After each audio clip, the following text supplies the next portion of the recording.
Welcome back to my YouTube channel. For today's video ay tayo ay pupunta sa Lakewood. At alam niyo ba guys, sobrang ganda dito. Ayan, sobrang mahangin. Napakalamig dito, parang kayong nasa Baguio. And ayan, tamang chill-chill lang. Paparating na kami sa aming pupuntahan. Alam niyo guys, every Friday kami nandito. Andiyan na sa likod ko guys, yan yung mga kapatid ko. Yung dalawa kong kapatid. Galunggan bangan. Kulitoga ragod, di ba? Naguna-una na siya mahal. At sa mga hindi po nakakaalam, kami po ay mga Bisaya. Kami po ay pure Bisla. At yan po ay ang aking sexy nanay. Ayan, pagkatapos namin puntahan yung aming dapat puntahan, pauwi na rin kami. Dahil nagutom yung aming kapatid. Ayan, bumili na rin kami ng makakain namin.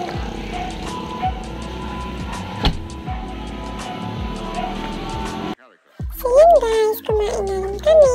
Sinabayan ko na lang yung kapatid ko na isa kasi nagugutom siya.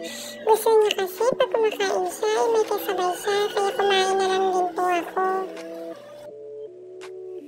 So dito nga po pala guys, natatawa ako sa kanya dahil hindi niya nagustuhan yung kanyang ulam. Pero palagi kami kumakain dito guys. Kapag pumupunta kami dito sa Lakewood, palagi talaga kami humihinto dito para kumain.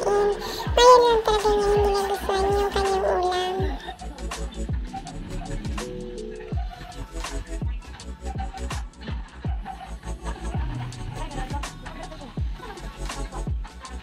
So yung isa kong kapatid guys ay sobrang busy niya dahil hindi niya alam kung saan niya nalagay yung cellphone niya. At ang buong akala namin ay naiiwan niya na naman dun sa pinupuntahan namin.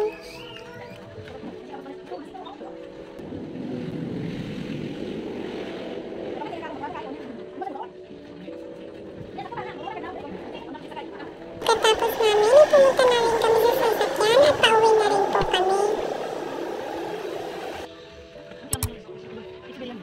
So yun guys, pagdating namin, pumunta rin kami dalawa ng kapatid ko sa clinic dahil kami ay magpapaganda at magpe-prepare para bukas. Dahil bukas ay magaganap na marriage encounter at kami ay sasayang doon. Kasama namin ay aming mga asawa. So una kong nilagyan guys ng eyelash extension ay yung aking kapatid. Dahil pagkatapos ko siya nilagyan, siya naman ay maglalagay sa akin. So pagkatapos ko siya nilagyan guys ay hindi niya alam yung kanyang asawa ay may pinahanda sa kanya na pasurpresa. Kitty-kitty na mga bulaklak at sito na juice at pati na rin 100 pesos. O diba, kahit yan lang pero at least sa effort. O diba, kumpleto na ang kanyang Valentine's Day. Sana binigyan.